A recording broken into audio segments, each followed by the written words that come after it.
savez, au lendemain de la Révolution,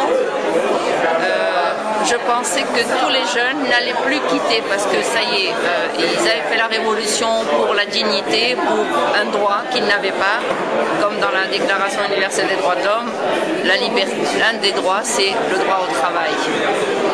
Mais malheureusement, ça n'a pas été le cas, donc il n'y a pas eu ce frein à l'immigration illégale, au contraire. Et du coup, il y a eu un nombre très important de jeunes Tunisiens et ensuite d'autres nationalités qui ont bravé tous les dangers. Et moi, je pense que c'est aussi suicidaire de traverser la Méditerranée pour aller chercher ailleurs, alors qu'on pourrait reconstruire son pays.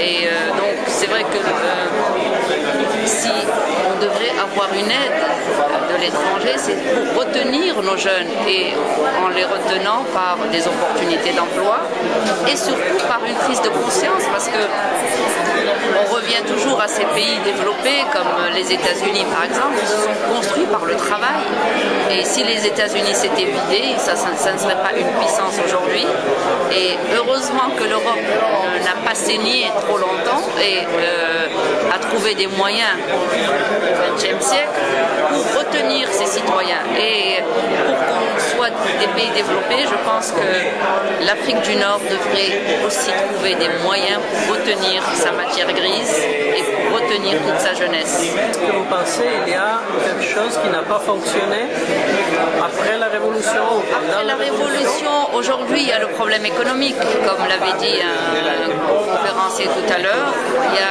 C'est vrai que c'était une révolution pour l'emploi, entre autres pour avoir accès à l'emploi, mais beaucoup d'entreprises ont dû fermer, aussi bien tunisiennes qu'étrangères.